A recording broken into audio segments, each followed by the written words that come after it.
Mumtaz TV bersama menegakkan sunnah. Bismillahirrahmanirrahim.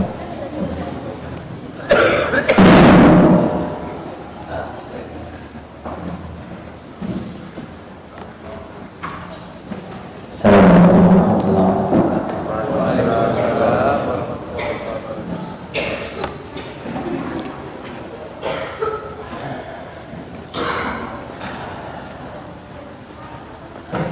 Alhamdulillahirabbil alamin wassalatu wassalamu ala asyrafil anbiya'i wal mursalin nabiyina Muhammadin wa ala alihi wa ashabihi ajma'in. Wa la haula wa la quwwata illa billahi rabbil alamin. Asyhadu an la ilaha illallah wahdahu la syarika lahu wa asyhadu anna Muhammadan abduhu wa rasuluh. Allahumma shalli wa sallim wa barik ala nabiyyina Muhammad wa ala alihi wa ashabihi wa man sara ala nahjihi wa iqtafa atharahu ila yaumiddin, amma ba'd. Akhwani wa akhwati fid din, azani Allah wa iyyakum. Alhamdulillah, kita mendapatkan anugerah agung dari Allah Subhanahu wa taala dengan kita diberikan oleh Allah kesempatan masuk di hari-hari yang termulia. Ramadan itu semuanya agung, tapi keagungan Ramadan puncaknya pada sepertiga yang terakhir. Dan sepertiga yang terakhir itu mulainya adalah malam 21, mulai maghrib tadi malam sampai tenggelamnya matahari akhir Ramadan. Baik Ramadan itu 29 hari maupun Ramadan itu 30 hari. Jadi 10 hari yang terakhir itu patokannya mulai dari tenggelamnya matahari tanggal 20, tanda masuk malam 21, dan berhenti dengan tenggelamnya matahari akhir Ramadan malam hari raya. Entah Ramadan itu 30 hari ataupun Ramadan itu 29 hari. Karena dalam hitungan kalender Hijriyah yang merupakan kalender syar'i, Ramadan atau bulan syariat itu, bulan Hijriyah itu ada dua kemungkinan, 30 atau 29 hari. Dan kita tahu bahwa pergantian hari itu dimulai dan diakhiri dengan tenggelamnya matahari. Maka sekarang kita berada pada tanggal 21, mulai sejak maghrib tadi malam. Dan ini adalah hari-hari yang paling agung. Dan memang para jemaah sekalian, merupakan sunatullah di muka bumi bahwa sesuatu yang mulia itu puncaknya ada di akhir. Di waktu yang lainnya, 10 hari yang pertama bulan Dzulhijjah itu juga hari-hari mulia, yang dikatakan oleh beliau sallallahu alaihi wasallam, "Ma min ayyam al-amalus salihu ahabbu ilallah min hadhil ayyamil ashr." Tidak ada hari-hari yang mana amal saleh lebih Allah cintai dibandingkan 10 hari ini. Dibandingkan 10 hari ini. 10 hari itu adalah 10 hari pertama bulan Dzulhijjah. Dari 10 hari pertama bulan Dzulhijjah, puncaknya ada di akhir, tanggal 9 dan tanggal 10. Tanggal 9 itu hari Arafah, tanggal 10 itu Yaumul Nahar, Yaumul Hajjil Akbar, hari raya Idul Adha, kalau pada waktu haji adalah puncaknya ibadah haji. Begitu juga dengan Ramadan. Ramadan itu semuanya mulia, Ramadan itu semuanya agung, tapi puncaknya ada di belakang, di 10 hari yang terakhir.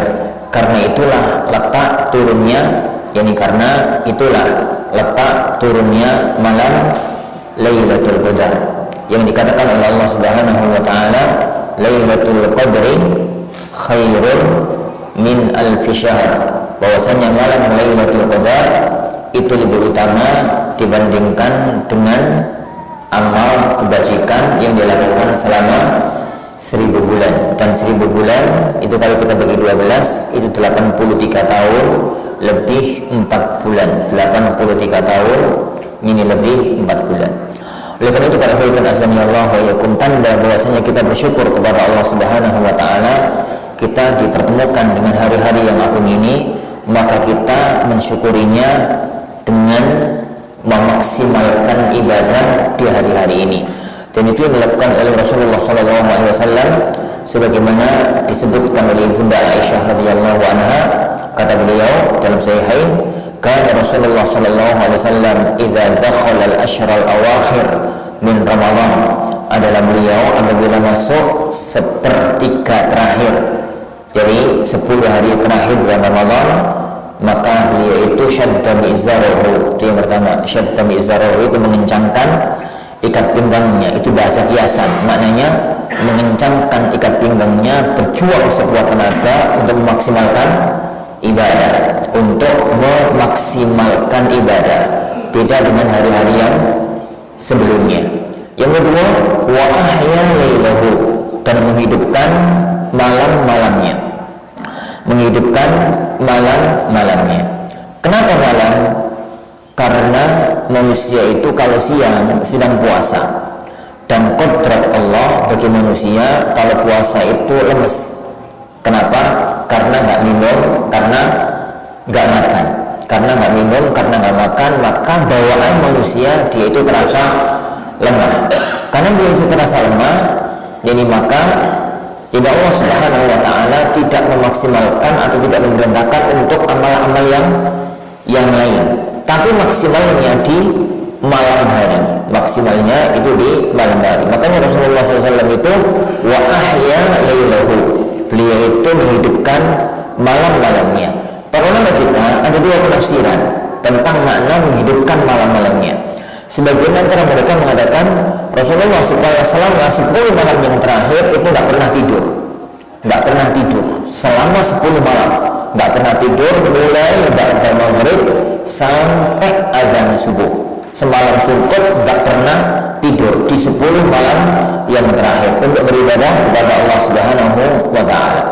Sebagian ahli ilmu mengatakan Rasulullah SAW itu tetap tidur, tapi cuma amat sangat sebentar. Dan makna yang kedua ini itu yang paling zahir, karena dalam sebagian riwayat adalah fatillah qalila, kecuali amat sangat sedikit. Tapi seandainya ini dia itu mampu, kita itu mampu tidak tidur sama sekali untuk memaksimalkan ibadah, maka itu adalah masuk dalam lafaz makna wa ahya lailahu, menghidupkan ini malamnya. Yang itu kata beliau radhiyallahu anha wa ayqadha ahlah, dan adalah beliau sallallahu alaihi wasallam itu membangunkan keluarganya, istri dan anak-anaknya, membangunkan keluarganya untuk bareng-bareng beribadah, menghidupkan malam-malam akhir Ramadan, yang beribadah kepada Allah Subhanahu wa taala. Dan itu di luar kebiasaan beliau. Beliau itu kalau di luar Ramadan biasanya itu kalau sholat sejak awal sepertiga malam yang terakhir sudah sholat, tapi istri itu dibiarkan tidur sampai jelang subuh, kira-kira setengah jam mungkin gitu setelah subuh, maka istrinya baru dibangunkan untuk menjalankan ibadah sholat witir. Tapi kalau malam-malam Ramadan, terutama malam-malam terakhir, maka beliau itu ayqadha ahlahu, membangunkan keluarganya, memaksimalkan ibadah ini kepada Allah Subhanahu wa taala. Kenapa ya kawan?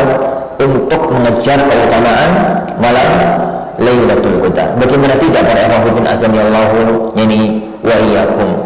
Perjalanan akhirat kita itu panjang sekali. Yang akan kita lewati adalah padang masa tunggu di padang mahsyar. Kemudian masa hisab yang berkaitan dengan ibadah kita, dan hisab yang berkaitan dengan muamalah kita. Setelah itu pembagian rapor, setelah itu melewati sirat. Perjalanan yang amat sangat panjang, butuh bekal yang sangat cukup jadi untuk melalui perjalanan alam akhirat.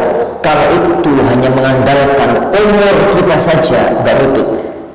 Mengandalkan umur kita saja, maka nggak akan cukup, nggak akan luput. Maka Allah Subhanahu wa taala menyiapkan kepada kita dua hal.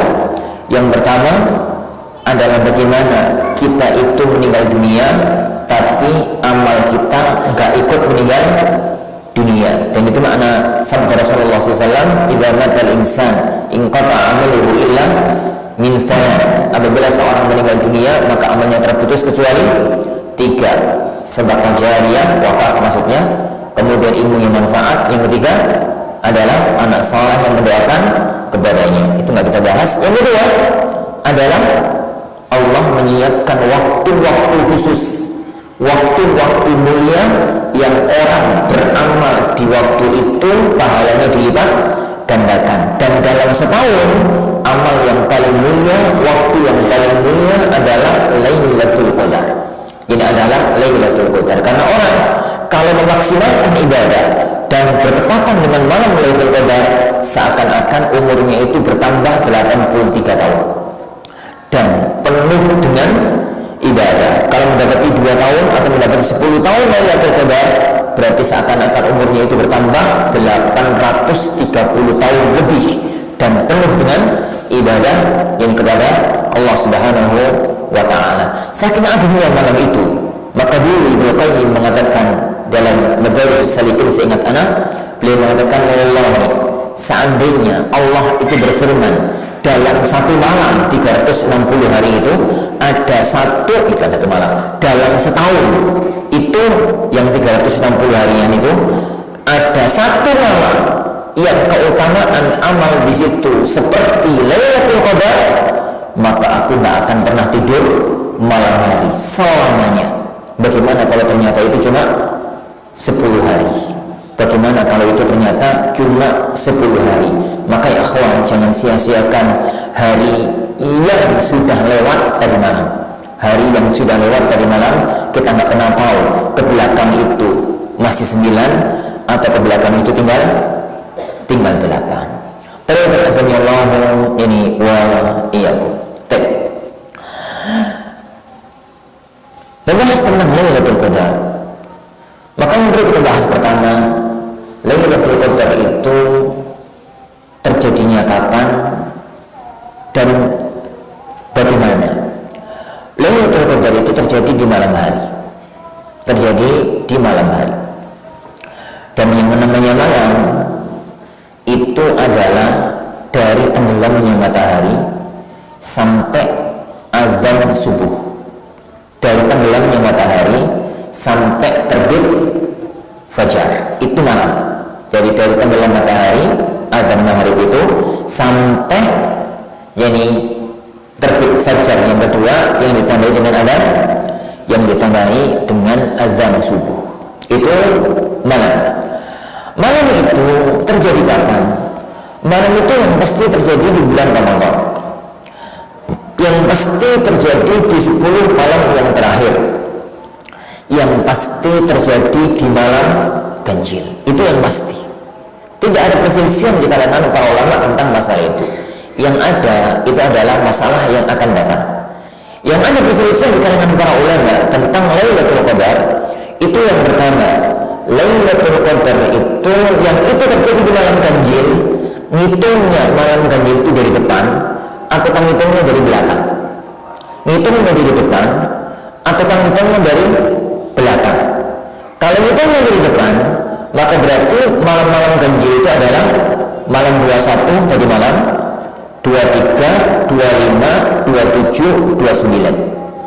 Kalau kita hitung dari belakang, dan satu bulan itu jumlahnya 29 hari, maka sama persis malam 29, 27, 25, 23, 21. Tapi kalau ternyata Ramadan itu jumlahnya 30 hari, maka malam-malam ganjil dihitung dari belakang adalah malam pertama dari belakang 3, 5, 7, 9 dari belakang. Dari hitungannya malam 30, malam 28, malam 26, 24, 22. Meskipun jumhur ahli ini hitungnya dari depan, tapi pendapat sebagian para ulama yang menyatakan ada kemungkinan dihitung dari belakang itu juga tidak dapat singkirkan, tidak disingkirkan, tidak dapat min umbil pandang sebelah mata, karena ada beberapa lafaz hadis yang memang menggunakan lafaz khalalnya. Khalal itu adalah telah misa berapa, dan lafaz misa berarti dihitung dari belakang. Itu masalah yang pertama. Yang kedua, para ulama kita setelah itu berselisih tentang satu masalah, apakah Lailatul Qadar itu paten ataukah pindah-pindah. Sebagian ilmu mengatakan Lailatul Qadar itu paten. Lah, yang mengatakan paten ini berselisih panjang. Paten malam 27, ada yang mengatakan paten malam 29, ada yang mengatakan paten malam ganjil malam Jumat. Yang ini ono malam ganjil terus malam Jumat, itu berarti paten di hari itu. Ada yang mengatakan ini, ada yang mengatakan ini, nggak akan pernah bergeser. Jadi sebagian ilmu mengatakan paten, nggak berubah. Tanggal berapa itu nggak pernah ada orang tahu.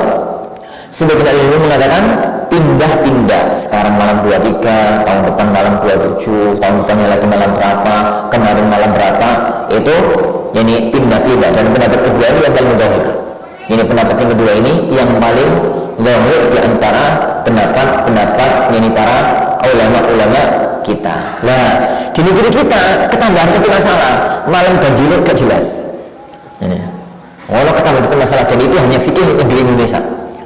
Nggak ada sedunia fikih kayak Indonesia, yaitu malam ganjilnya gak jelas. Kenapa? Belum mulai poso gak jelas. Mulai poso itu gak jelas. Sabtu atau apa? Itu kan itu ya kawan, sedunia hanya di Indonesia ini. Indonesia itu fikihnya aneh. Jadi hari raya 2 hari atau 3 hari. Ini kan sering ngomong hari raya 3 hari. Itu loh sing bener sing ngendi. Jadi awal poso 2 hari atau 3 hari. Hari raya Idul Fitri terlewat 2 hari atau 3 hari. Dan itu hanya di negeri kita ya. Dan itu hanya di negeri kita. Negeri ajaib. Negeri ajaib. Lepas dari masalah itu, yang penting malam Lailatul Qadar itu nggak pernah ketahuan. Jadi itu pastinya malam berapa. Karena tidak pernah ketahuan, maka jangan untung-untungan. Ambil semuanya, yang direngkuh semuanya. Dan Rasulullah SAW mengajarkannya begitu. Rasulullah SAW nggak pernah pilih malam hari, nggak pernah pilih malam Lailatul Qadar. Yang beliau lakukan itu ahya lailahu, menghidupkan semua malam-malam di 10 hari yang terakhir, menghidupkan malam-malam di 10 hari yang terakhir. Baik, para hadirin azanillahu wa iyyakum. Bagaimana kita meraih keutamaan 10 hari yang terakhir untuk mendapatkan malam Lailatul Qadar, untuk mendapatkan malam Lailatul Qadar? Ta'azanallahu wa iyyakum. Malam itu mesti kita lewati. Mesti kita lewati. Orang di malam itu kondisinya macam-macam. Ada yang mendapatkan kebaikan titik paling minimal. Ada yang mendapatkan kebaikan standar. Ada yang maksimal di dalam malam itu, dan maksimal itu berderajat. Kita nggak bahas wong sing maksiat. Ini Ramadan nggak maksiat. Nah, kita nggak bahas orang-orang yang maksiat. Kita bahas orang-orang baik. Ada orang yang akan mendapatkan titik minimal. Pokoknya uang niku nih sholat maghrib terus sholat isya, itu berarti dia pernah sholat maghrib, sholat isya di malam Lailatul Qadar. Ya oleh sih pahala, tapi maghrib karo isya toh. Maksudnya gak terawih. Maksudnya yang gak terawih. Dan itu yang dulu diisyaratkan oleh sebagian para ulama. Dinukul oleh Nawawi rahimahullah ta'ala dan yang lainnya, bahwa Imam Syafi'i mengatakan bahwa barang siapa yang malam itu sholat maghrib, sholat isya, berarti wis mendapatkan keutamaan Lailatul Qadar. Tapi ya terwidi wong sholat maghrib kalau sholat isya kan berarti dia sholat maghrib di malam Lailatul Qadar, dia sholat isya di malam Lailatul Qadar. Coba ya jangan bayangkan, kalau ada orang sholat maghrib, anggaplah sholat maghrib itu pahalai gak jamaah bisa, yang mungkin bukber di warung terus gak jamaah, anggaplah pahalai sewus, dihitung sewus, maghrib gak jamaah 1000 pahala maksudnya kali 83 tahun berapa itu? 83.000 pahalanya 83.000 itu dengan matematika. Kalau dia jamaah berarti kan 27.000 kali 83 berapa? Itu mundur kalinya itu bisa gara-gara ya perbedaan kali itu yang membuat sangat banyak 83 dan bukan hari tapi tahun itu minimal. Yang kedua standar itu dari rata-rata uang dan sebenarnya sangat perlu ini untuk disampaikan kepada umat agar jangan jadi orang standar uang itu ya sholat maghrib, sholat isya, tarawih sampai jam setengah 8 sampai jam setengah 8 terus jagungan, nongkrong, ini tulinan, kembang apian gitu sampai sahur terus sholat subuh mending kalian seono tarawih tapi itu standar dan kita jangan menjadi ini, jangan menjadi itu. Kita ingin untuk mengikuti jejaknya Rasulullah SAW, memaksimalkan Ramadan. Kalau orang ya akhwan mikir dunia itu nggak pernah kepingin jadi yang minimal, nggak kepingin jadi yang standar. Orang dalam urusan dunia itu kepinginnya maksimal. Bagaimana kalau kemudian kita dalam urusan akhirat, ini akhirat kita. Maka yang kita perjuangkan adalah apa yang diperjuangkan oleh Rasulullah SAW dan apa yang diperjuangkan oleh ini para ulama kita dan orang-orang soleh di antara kita, yaitu syadda mi'zarahu wa ahya laylahu wa ayqadha ahlahu, yaitu mengencangkan ikat pinggangnya, menghidupkan malam-malamnya dan membangunkan keluarganya. Para hadirin azanillahu wa iyyakum. Lah, bagaimana kita memaksimalkan ini 10 malam yang terakhir di bulan Ramadan? Ada masalah yang nggak apa-apa Anda sampaikan. Para ulama kita dalam memandang masalah ini akhwan terbagi menjadi 2 kaum, terbagi menjadi 2 pendapat. Sebagian antara mereka mengatakan bahwa pahala Lailatul Qadar itu hanya didapatkan dengan amal yang ada dalil khusus. Maksudnya apa yang diperintahkan oleh Rasulullah dan dicontohkan oleh beliau sallallahu alaihi wasallam untuk diamalkan di malam itu. Lah, amal yang lain meskipun dilakukan di malam Lailatul Qadar sama dengan malam-malam yang lain. Ini pendapat yang pertama. Dan salah satu di antara para ulama yang punya pendapat ini Syekh Shalih Al-Utsaimin, yang hafizahullah taala. Dan kata beliau, amal khusus itu cuma 2.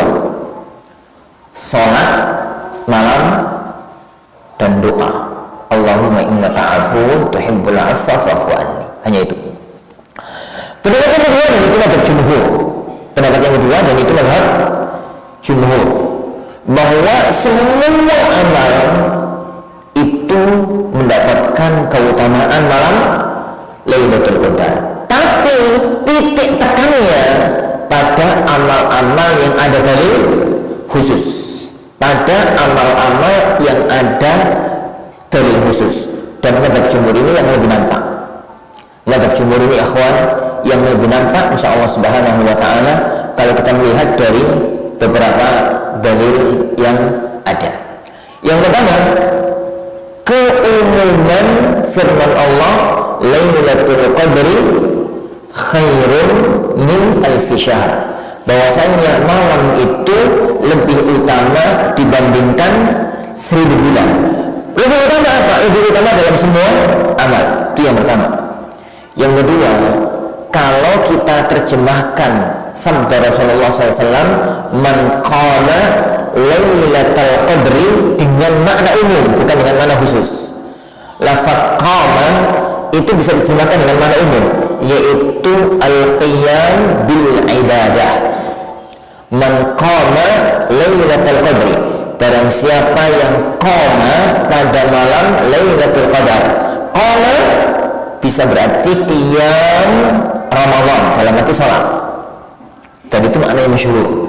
Tapi bisa saja itu difahami dengan makna umum, yaitu man qama bil ibadah, barang siapa yang menjalankan ibadah di malam Lailatul Qadar, di malam Lailatul Qadar. Pada pendapat ini lebih nampak, yaitu mazhab jumhur para ulama, yaitu amal apapun, kebajikan apapun, kebaikan apapun yang dilakukan di malam itu mendapatkan, insya Allah mendapatkan keutamaan Lailatul Qadar. Tapi amal yang ada dalil khususnya itu yang lebih utama dibandingkan yang lainnya. Kenapa? Karena kaidah umum agama kita, amal khusus itu lebih utama dibandingkan amal umum, meskipun secara dalil bisa jadi amal umum itu lebih utama. Anda contohkan satu kasus, baca Quran, zikir, dan doa, itu yang paling utama dari ketiganya apa? Baca Al-Quran. Yang kedua urut-urutannya zikir, yang ketiga doa. Kenapa? Baca Quran itu pahalanya per huruf. Jadi kalau ada orang mengatakan alhamdulillah, alhamdulillah, alhamdulillah. Kalau ada orang mengatakan alhamdulillahirabbil alamin sebagai Al-Fatihah, kalau akhirnya dia baca Al-Fatihah, alhamdulillah itu dihitung alif, lam, ha, mim, dal, lam, ha, 80 pahala. Jadi man qara'a kitaballah falahu bi kulli harfin hasanah. Barang saya membaca kitab Allah, maka per huruf dia mendapatkan satu kebaikan, dan satu kebaikan berbalaskan 10 pahala. Jangan engkau katakan alif lam mim itu satu huruf, tapi alif satu huruf, lam satu huruf, mim satu huruf. Kalau orang membaca alhamdulillah sebagai Al-Quran, maka pahalanya per huruf. Tapi kalau orang membaca alhamdulillah sebagai zikir, pahalanya per zikir. Per zikir itu alhamdulillah satu zikir. Alhamdulillah satu zikir berarti satu berbalaskan 10 pahala. Baik. Kenapa zikir lebih utama dibandingkan dengan doa? Karena zikir itu puja dan puji kepada Allah, sedangkan doa itu permohonan kepada Allah, dan memuji Allah lebih utama dibandingkan memohon. Itu secara umum. Tapi kalau dalam kondisi khusus, bisa jadi zikir lebih utama dibandingkan baca Al-Quran. Apa contohnya? Setelah sholat. Setelah sholat itu kondisi khusus.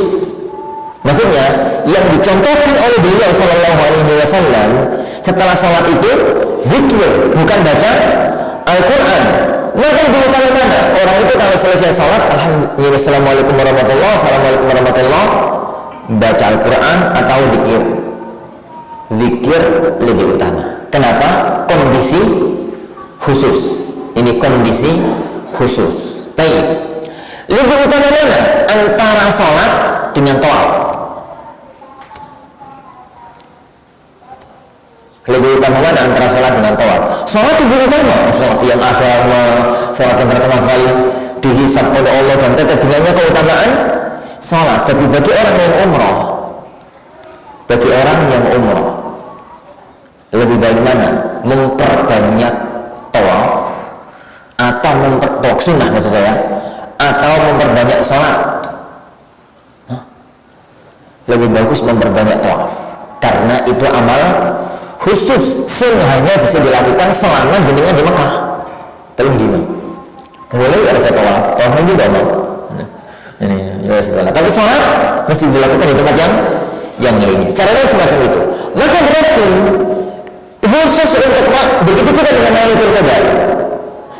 Amal yang ada dalil khususnya itu jauh lebih utama dibandingkan dengan amal tidak ada dalil khusus, cuma menggunakan dalil umum. Amal yang hanya menggunakan dalil umum. Mohon ya saya ini. Oke. Sekarang pertanyaannya berarti apa saja amal yang ada dalil khususnya? Apa saja amal yang ada dalil khususnya? Amal yang ada dalil khususnya, ya ikhwan, itu kalau kita telaah dari dalil-dalil yang ada 4. Ini ada 4. Yang pertama, salat malam. Karena sabda Rasulullah SAW, "Man qama lailatal qadri imanan wa ihtisaban, ghufira lahu ma taqaddama min dhanbihi." Barang siapa yang salat qiyam Ramadan pada waktu malam Lailatul Qadar karena iman dan karena ikhlas karena Allah, maka akan diampuni dosa yang lalu dan dosa yang akan datang. Dan amalia Rasulullah SAW memang salat. Amalia Rasulullah SAW itu memang salat. Ini yang pertama. Dan salat di malam Lailatul Qadar itu ada 4 level, sebagaimana yang kemarin kita diskusikan. Ana suruh menerjemahkan itu di grup. Salat yang pertama, level yang pertama, qiyam al-lailah kulliha. Salat semalam suntuk, mulai pada salat isya tak mandek-mandek salat sampai jelang subuh jam 3:30. Yo gak susu kok 10 jam ya. 8 jam, 10 jam semalam suntuk. Jadi ya sak rakaat saja, apa itu sak rakaat ngono ya sak juz. Terus rong rakaat rong juz, terus juz setengah, 3 juz. Bisa enggak? Bisa. Membaca Quran ya akhwan, kalau dibaca dengan hadar, dibaca dengan cepat, itu 8 jam selesai. 8 jam, 7 jam dibaca hadar ya. Dibaca hadar. Hadar itu baca cepat tanpa menghilangkan tajwid. Tanpa menghilangkan tajwid. Lah kalau baca cepat menghilangkan tajwid itu gak baca cepat namanya. Itu malah gak mau Quran jadinya. Orang mau Quran itu biantar. Jadi hadar itu antum lihat di situ, jadi tulis saja qiraah hadar gitu ya, model ayat ya semacam itu bacaan cepat. Itu kapan? 7-8 jam. 7-8 jam. Ketambahan sujud, ruku, iktidal, tahiyat, al-fatihah. Kan al-fatihah ini itu kira-kira ketambahan 1 jam 2 jam, sekitar 10 jam. 10 jam kalau dihitung dari jam 7 berarti kira-kira selesai jam 3, jam setengah 4. Pas semalam suntuk. Maka nggak heran ya kalau dulu dikatakan ini Utsman bin Affan itu kalau malam Ramadan setiap malam ngatamkan Quran sambil sholat. Imam Syafi'i itu kalau di 10 hari yang terakhir itu tiap malam ngatamkan Quran sambil sholat. Kok iso? Yuk ngono caranya. Tapi aku belum tahu melakukan. Orang kuat. Itu yang pertama. Dan ini yang paling utama. Jadi kata dalam Sunan Tirmidzi, Rasulullah SAW itu pada waktu masih sholat tarawihnya dengan berjamaah, Rasulullah itu pernah sholat malam sampai sahabat itu mengatakan, yani hatta khashina an yafutana al-falah, sampai kami khawatir kita itu nggak sempat sahur saking mepetnya waktu subuh. Mulainya ba'da isya. Mulainya yani itu yani ba'da isya. Ini level yang pertama. Tapi ini ya ikhwan, levelnya para ulama aja. Wa hadza fil khalqi aziz. Untuk yang ini jarang orang yang mampu melakukan. Jarang sekali orang yang mampu melakukan. Ini yang pertama. Gak mampu, ya gak mampu. Turunkan level di bawahnya, yaitu qiyam aktsar al-lailah, qiyam Ramadan di kebanyakan malam. Gak total semalam suntuk, tapi ya semampunya, semaksimal mungkin untuk melakukannya. Dan ini yang berlaku di Haramain Syarifain. Level 2 ini yang berlaku di Haramain Syarifain, di Masjidil Haram, Masjid Nabawi, yaitu Di Masjidil Haram Cita Baru itu pada isya sholat kira-kira sampai jam 10 Pak. Jam 10, jam 11 berarti sholat isya sholat sampai jam 10, jam 11 istirahat 1 jam, 1 jam setengah, 2 jam mulai sholat lagi sampai jelang subuh. Ya Allah istirahati, ya leser-lesehan ke, ya ngopi-ngopi, ya opong gitu. Jadi mereka itu di Haramain Syarifain ini berlaku itu pada sholat isya sholat sampai jam 10 sampai jam 11 sampai witir gitu ya. Kemudian istirahat 1 jam, 2 jam lesehan gitu, terus sholat lagi jam-jam 1 gitu, sholat lagi sampai subuh. Ini sampai subuh. Itu namanya qiyam aktsar al-lailah, sholat di kebanyakan waktu malam. Dan ini kalau bisa dilakukan itu yang adalah amal sangat utama. Masalah muncul witir bisa Ustaz. Witir kalau yang dilakukan ya akhwan fiddin azanillahu wa iyyakum muncul masalah. Ustaz, witir boleh. Bukankah Rasulullah SAW itu bersabda la witrani fi lailah? Enggak boleh 2 witir dalam 1 malam. Dan Rasulullah SAW itu bersabda ij'alu akhir salatikum witra. Jadikan akhir salat kalian, salat malam maksudnya adalah salat witir. Ini jadikan akhir salat kalian adalah witir. Anda katakan demikian azanillahu wa iyyakum. Kalau antum mau melakukan ini, caranya yang membaca isya, sholat isya dan sholat malam. Terus jam jam berapa? Jam 2. Jam 2. Ya kayak Jumat juga jam 2. Jam 2 sholat lagi. Jam 2 sholat lagi. Antum yakin jam 2 bangun. Yakin maksudnya itu. Maksudnya semasang alarm itu. Pokoknya apa lah, masang alarm atau apa gitu. Yakin. Jadi jam 2 itu bangun, dipasang alarm jam setengah 2 atau jam 1 pasang alarm. Maka lakukan yang ba'da isya itu jangan witir. Sholat 2 rakaat salam, 2 rakaat salam, 2 rakaat salam, 2 rakaat salam. Imam mau witir, antum jangan witir. Berhenti. Kemudian ini kalau misalkan baca Quran, saya baca Quran kepingin sholat lagi 2 rakaat, 2 rakaat, 2 rakaat. Capek sholat dikir ngantuk turu jam 11 turu, jam 11 misalkan tidur, jam 12 jam 1 bangun. Ini di masjid turun mulai sholat dulu 2 rakaat, 4 rakaat baca Quran, terus mulai sholat lagi. Witirnya bersama imam yang di belakang. Dengan ini, dengan cara itu ya kawan, maka menggabungkan semua kebaikan. Pertama, sholat aktsar al-lailah, sholat di kebanyakan malam. Itu yang pertama. Yang kedua, tidak melanggar larangan witir 2 kali. Yang ketiga, tetap melaksanakan witir di akhir malam. Witir di akhir malam. Tinggal satu masalah. Ustaz, aneh loh pendapat sampean kok aneh. Apa yang aneh? Ini kan sholat itu cuma 11 rakaat. Ya akhwan, sholat 11 rakaat itu kata Ibunda Aisyah, mazada Rasulullah sallallahu alaihi wasallam fi Ramadan wala fi ghairi Ramadan ala 11 rakaat. Dalam Sahih Bukhari Muslim. Kata Ibunda Aisyah, Rasulullah sallallahu alaihi wasallam itu enggak pernah nambah sholat dari 11 rakaat baik di Ramadan maupun di luar Ramadan. Tapi yang terusannya hadis itu enggak berhenti di situ. La tas'al an husnihinna wa tulihinna, sampai aja takon meneh piye dawane, piye apike. Maka berarti sholat Rasulullah yang 11 itu adalah sholatnya memang 11 tapi Masya Allah panjang ini.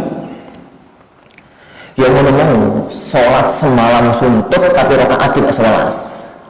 1 rakaat 1 juz setengah, 2 juz. rakaat, 1 salam, 3 juz, 4 juz. Dan itu kata para ulama kita sholatun nabawiyah. Sholatnya Rasulullah itu memang jenis ini, rakaat titik tapi bacaannya panjang. Ini kelas level salafun saleh gak kuat, banyak yang gak kuat. Rasulullah SAW telah meninggal dunia, itu banyak yang gak kuat. Ngadep orang jamu ya remuk ya, Yesus gak bisa kerja ya remuk ya, ini lempoh mesus ini kerja. Makanya oleh para sahabat, cara ini diganti oleh para sahabat, berdirinya diperpendek tapi tetap sholat aktsarul layali, akhirnya rakaatnya diperbanyak. Jadi ya sekali berdiri itu ya 1 hizab, 1/4 juz atau apa gitu ya, diperpendek tapi rakaatnya diperbanyak sehingga tetap subuh, tetap lama tapi rakaatnya tambah. Dan itu sholatun salafiyah, sholat model para ulama, rata-rata model sekarang ini. Lah sholat model kita kan aneh, jupuk sewelase terus gak jupuk dhewe, jupuk sewelase tapi gak jupuk dhewe. Ini kata Syekh Shalih Al-Utsaimin sholatun khalafiyah, sholat model orang-orang belakangan, sholat model orang-orang belakangan. Mau yang 11, mau yang 22, pokoknya sholat orang belakangan itu dijupuk rakaatin tapi melok gak melok dhewe, pendek. Maka ini level yang kedua. Berarti ya kawan, sholat aktsar al-layali, kebanyakan malam. Muncul masalah. Piye saja. Aku itu baca isya itu jadi imam. Tapi gak witir kok jadi imam. Lah mau witir kok kepingin sholat malam, sholat malam jadi imam bisa. Jadi baca isya jadi imam, sholat malam jadi imam. Piye? Pertama ya kawan, usahakan kalau jadi imam salah satunya aja. Jadi karena kalau jadi imam salah satunya masalahnya enteng. Kalau antum jadi imam yang baca isya, sedangkan kepingin untuk sholat malam yang di akhir, maka lakukan cara sholat sampai witir. Sholat yang baca isya itu sampai witir, untuk agar makmum mendapatkan keutamaan sholat semalam suntuk makmumnya. Terus jenengan nanti jam 2 sholat lagi tanpa witir. Cara ini di bawah cara yang pertama tadi. Yang pertama nggak witir, witirnya di akhir. Cara ini di bawah cara yang pertama tadi. Kenapa di bawah? Karena meninggalkan keutamaan akhir sholat itu witir. Tapi boleh, nggak ada masalah. Boleh, nggak ada masalah. Itu maksudnya tidak mesti witir itu di belakang. Rasulullah SAW pernah sholat, isyaratnya menunjukkan Rasulullah itu setelah witir sholat lagi. Sholat apa itu? Rasulullah itu pernah sholat 9 rakaat, 7 rakaat terus tanpa berhenti. Jadi rakaat pertama berdiri, rakaat kedua berdiri, rakaat ketiga berdiri, rakaat keempat berdiri, rakaat ke-5, 6 baru duduk tahiyat pertama. Bangkit lagi, rakaat yang ke-7 duduk tahiyat kedua terus salam. Setelah itu bangun lagi 2 rakaat terus wis. Itu disyaratkan oleh Syekhul Albani dan sebagian para ulama yang lain, bahwa itu menunjukkan bahwa sholat setelah witir itu boleh, tapi jangan witir lagi. Itu yang kedua. Yang ketiga, kalau terpaksa nggak bisa dihindari, ba'da isya jadi imam, ba'da malam-malam jadi imam. Ini yang ruwet. Ini yang ruwet. Kalau terpaksa harus ba'da isya jadi imam, malam hari jam 2 jadi imam bisa, maka yang melihat wallahu a'lam tidak ada jalan kecuali pakai mazhabnya Ibnu Umar. Yang disampaikan oleh beliau dan dikuatkan oleh sebagian ahli ilmu. Apa itu? Jadi Ibnu Umar tatkala melihat bahwasanya sholat itu, jadi ada kemungkinan semacam kalau gambaran zaman dulu itu adalah ada orang yang sebelum tidur itu pikirannya nanti malam itu kok tidak sedang malam karena capek, lemot gitu ya. Kepingin ini biasa yang semacam itu kan tidur terus 12 subuh. Akhirnya dia witir sebelum tidur awal. Ternyata qadarullah kok tidur resek, penak, jam-jam 1, jam-jam 2 bangun dan kepingin sholat. Apa yang beliau katakan dalam kondisi ini, biar tetap bisa akhir sholat itu witir, maka kata beliau, batalkan sholat yang tadi, batalkan witir yang tadi, batalkan witir yang sebelum tidur. Bagaimana caranya? Kan ada witir tambah witir jadi genep. Caranya gimana? Sholat 1 rakaat. Kata Ibnu Umar radhiyallahu anhu, sholatlah Anda 1 rakaat. Dengan sholat 1 rakaat, maka 11 yang tadi jadi 12. 11 yang dilakukan ba'da isya itu jadi 12. Setelah jadi 12, sholatlah terserah. Nanti witir lagi. Tapi Anda tidak menganjurkan cara ini kecuali bagi yang harus jadi imam. Ba'da isya jadi imam, malam jadi imam. Wallahu a'lam. Jadi wallahu a'lam bi as-shawab. Nah, adapun kondisi ini semacam ini ya ikhwan, level kedua apa namanya? Salat atau qiyam aktsarul layali, salat malam di kebanyakan malam. Yang ketiga, jadi makanya yang di Haramain Syarifain itu ba'da isya ada witir. Ini malam ada witir tapi imamnya beda. Imamnya mesti beda. Satu malam itu imamnya mesti beda. Yang ketiga ya kawan, kalau yang kedua ini tidak juga, maka lakukan yang ketiga, yaitu sholat ba'da isya atau malam tok. Jadi sholat ba'da isya atau sholat tahajud sholat malam. Lah, kalau ini harus pilih, maka pilihlah yang malam. Karena sama-sama sholatnya, sama-sama qiyamnya, tapi ada keutamaan waktu. Karena itu waktu nuzul ilahi, waktu turunnya Allah ke langit dunia. Dan itu waktu yang lebih utama dibandingkan waktu yang ba'da isya. Maka tatkala Umar bin Khattab radhiyallahu anhu, beliau itu melihat ada para sahabat salat yang ba'da isya, beliau itu komentar, walladzi yanamun khairun minalladzi yaqumun. Yang saiki turu luwih apik dibanding sing saiki salat. Maksudnya apa? Sing saiki turu dan salatnya nanti lebih bagus daripada yang sekarang salat yang nanti tidur. Tapi itu level yang ketiga.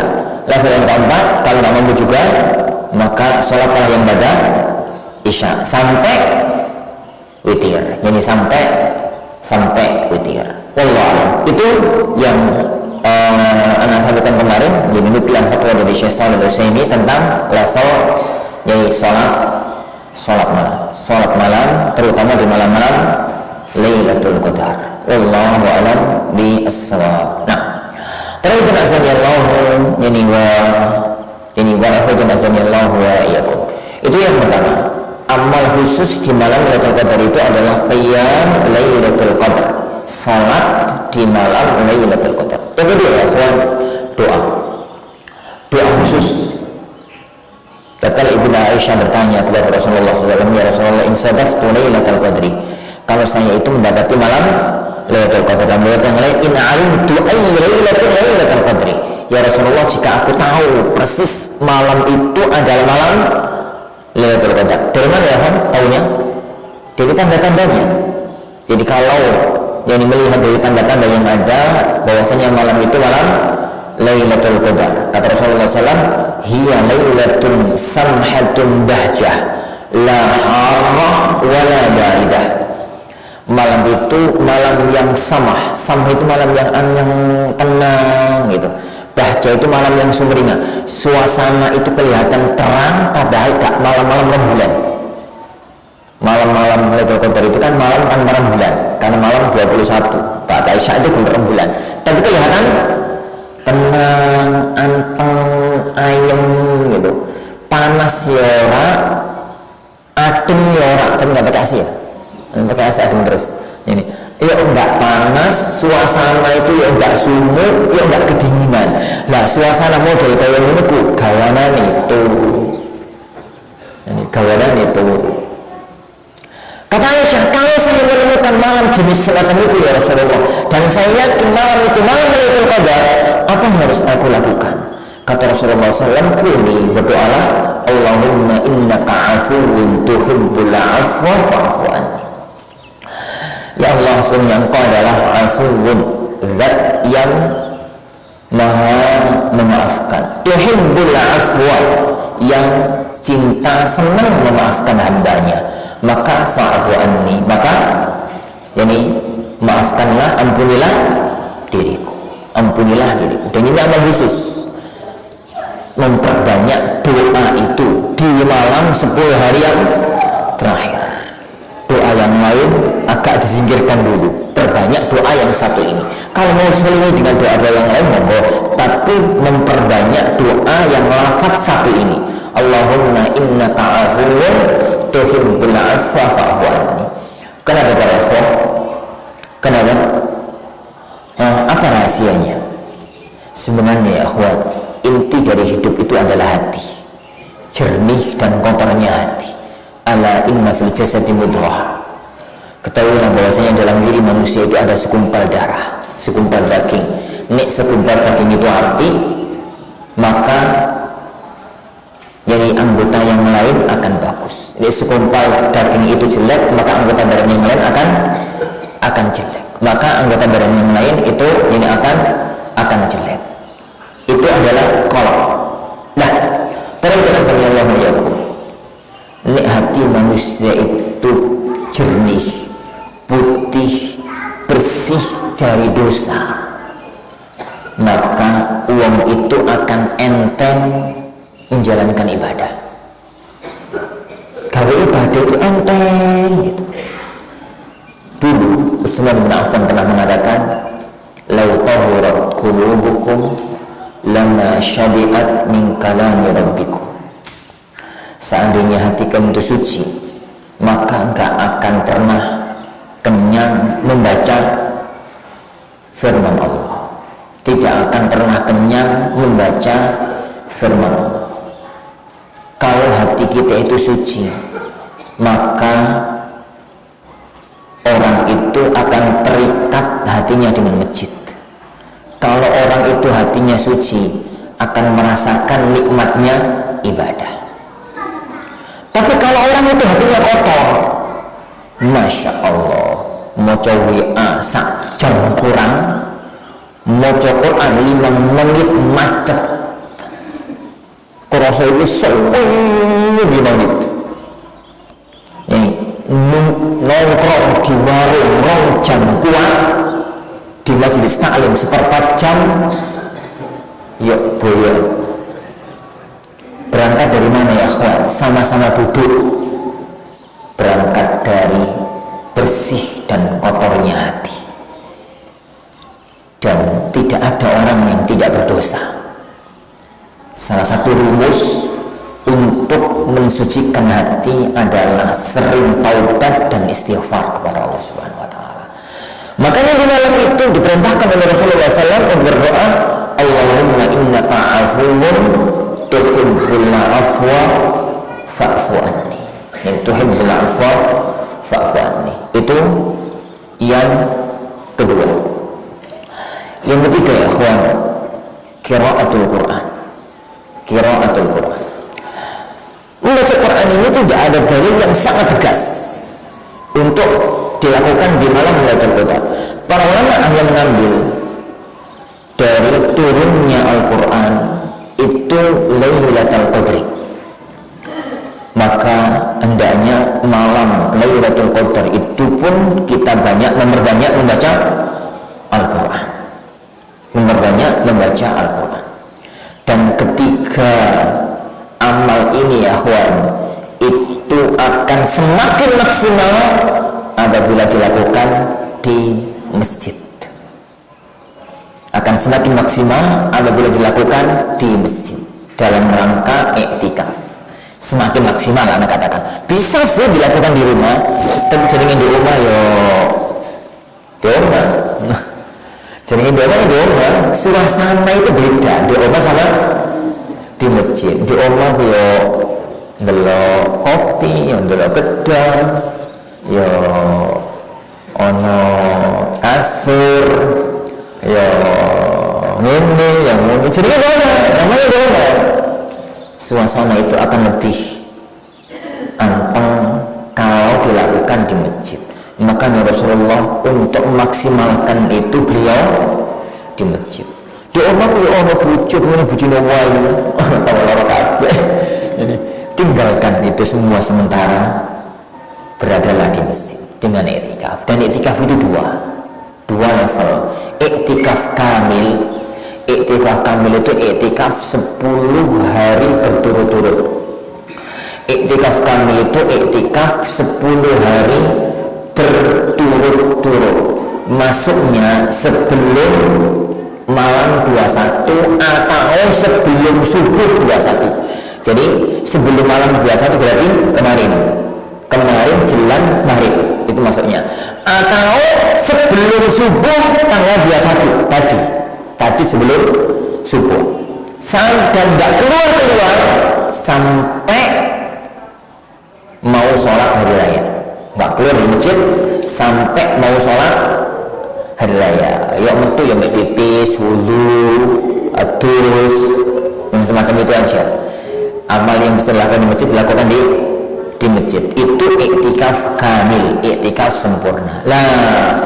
Iktikaf jenis ini nggak semua orang mampu melakukan. Bisa jadi kebentur, saya kerja ini tugas shift di kantor, tugas shift di perusahaan, kerja macam-macam lah, banyak urusan.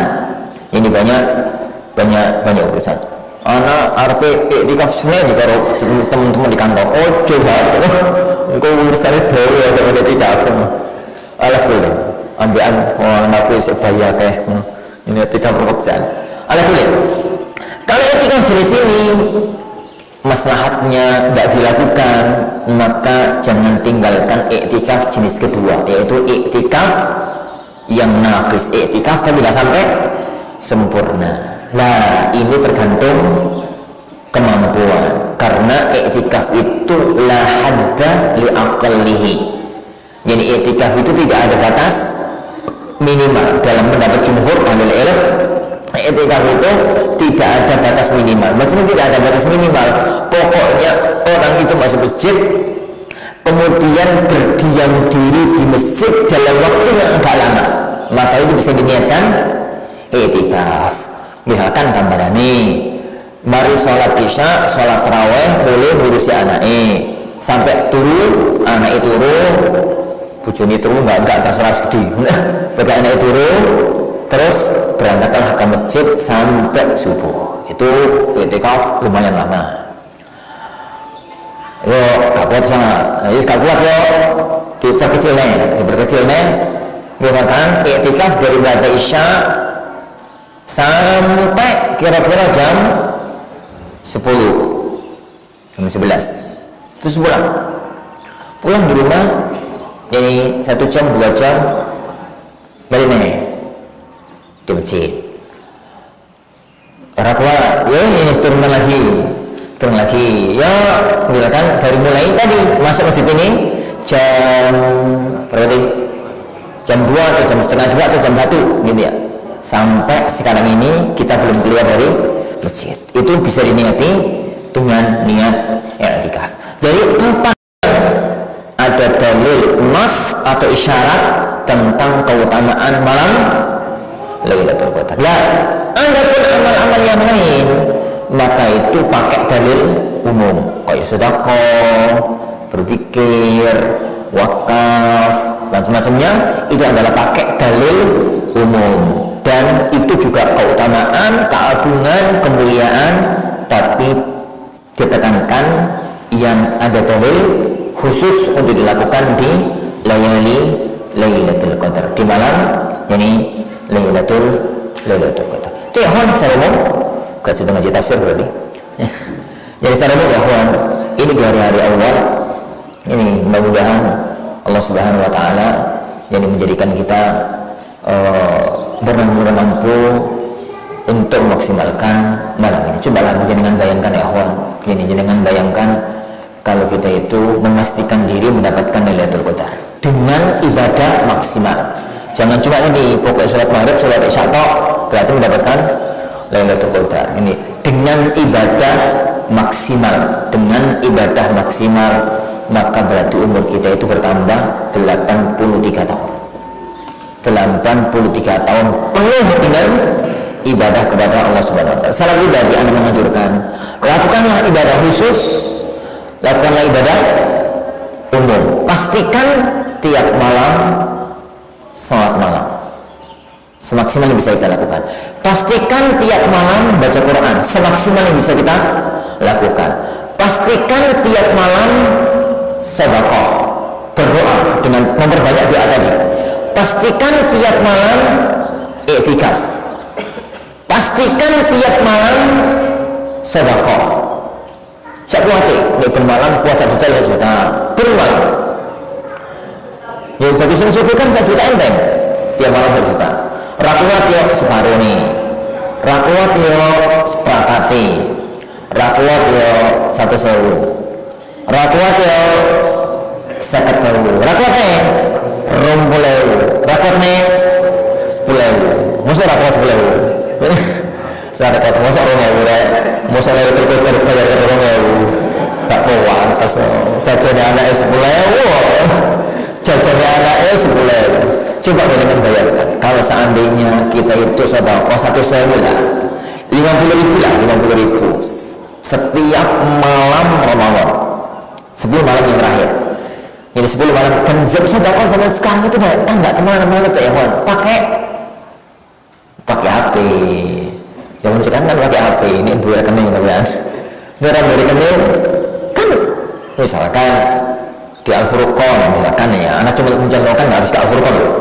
Misalkan di Al-Furqan itu kan setiap Sabtu ada kotak wakaf, dia macam lah, curang gue dia nih, mau soalnya boleh kotorannya ini, ya 10.000 lah, 1.000, 1.000 setiap malam, dan kebetulan malam itu Lailatul Qadar. Bayangkan berarti kita itu punya umur tambahan 83 tahun, setiap malam sedekah 1.000, sedekah 1.000 tiap malam.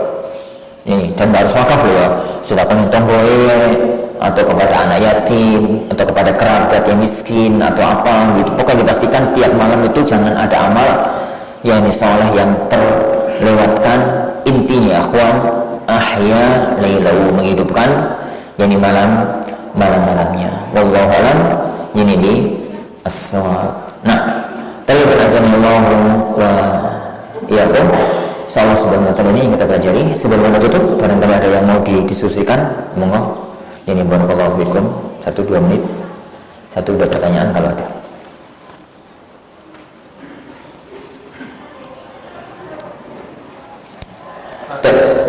Nggih.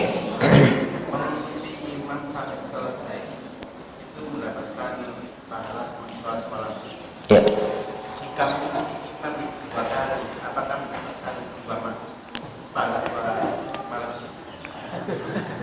Dua malam. Pertama ya akhwat, akhwat Allah wa iyyakum. Sering Anda katakan dalam majelis kita, Bedakan antara fiqhul amal dengan fiqhul jaza. Bedakan antara fikih amal dengan fikih pahala. Jadi fikih pahala itu adalah murni keutamaan dari Allah Subhanahu wa taala, kemuliaan dari Allah Subhanahu wa taala. Uang itu salatnya cuma sampai jam 8, cuma sampai jam setengah 9, tapi pahalanya semalam suntuk. Apakah berarti ya Ustaz subhanallah sampai setengah 9 pahalanya semalam suntuk? Pahalanya masih semalam suntuk, tapi salatnya sampai tetap jam setengah 9. Nek sampean tambah salatnya sampai jam 11, ya berarti tetap semalam suntuk, tapi levelnya beda.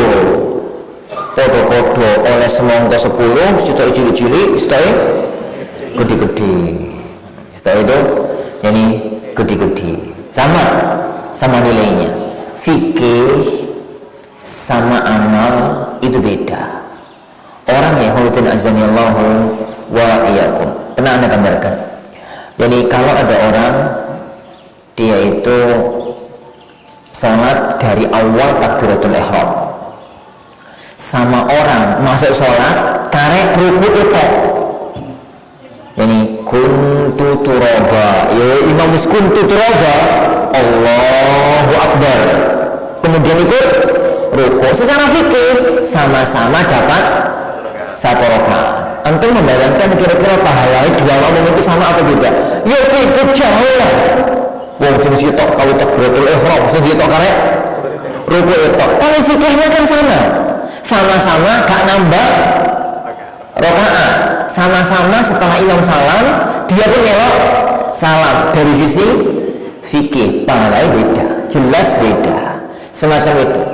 Jadi sholat tarawih itu nih jenengan cuma sampai jam 09, sampai jam 8, sampai jam setengah 8 bahkan. Iya, pahalanya semalam suntuk. Tapi sama orang yang sholatnya semalam suntuk tenanan, ini itu jelas berbeda, karena balasan tergantung kepada amalnya. Balasan itu tergantung ini kepada amalnya. Sering banyak orang itu menggabungkan antara fikih amal dengan fikih pahala. Akhirnya kacau balau. Serapu pusat, jam setengah 8 semalam suntuk kok kepiye. Iya, bener. Tapi salat sampai dulu jam setengah 8 itu tuh sholat model apa? Jadi kata para ulama kan sholat itu model sholat khalafiyah, sholat model belakangan. Orang contoh nih maksudnya sholat Rasulullah gak kayak ngono. Sholat Rasulullah itu 11 tapi panjang. Sholat para ulama kita, para salafun soleh itu pendek-pendek tapi akeh, pendek-pendek tapi akeh. Lah sholat model kita sekarang itu kan entah yang 8, entah yang 20, itu dua model, yaitu pendek tapi semuanya lebih mending. Kenapa? Mergo rata-rata sing 11 sing 22 itu kecepetan. Lah sing ngono gak karo-karone, wae tapi kecepetan. Iku sing ora karo wis wae kecepetan. Jadi ya mau 8 mau 20 itu bukan masalah. Tidak ada masalah dalam masalah ini. Yang penting minimalnya itu sah. Minimalnya itu sah, minimal gitu. Jangan sampai ini enggak sah. Mau kok wong tua semacam kita itu kaya cilik takon. Ono imam sapa? Coba cakon. Kalau jadi kita itu ganti. Kan imam sapa? Kalau sendiri ke sana. Nah, itu model kita ganti judul. Ini dari yang lama dari yang lama. Wallahu a'lam bishawab. Nah, tapi insyaallah sebenarnya yang kita pelajari, insyaallah kita lanjutkan besok. Kita tetap melanjutkan kajian tafsir Imam Jalaluddin Suyuti dan Jalaluddin Al-Mahalli bi'idzni Rabbina tabaraka wa ta'ala. Kita akhiri majelis kita. Subhanakallahumma wa bihamdika asyhadu an la ilaha illa anta astaghfiruka wa atubu ilaik. Assalamualaikum warahmatullahi wabarakatuh.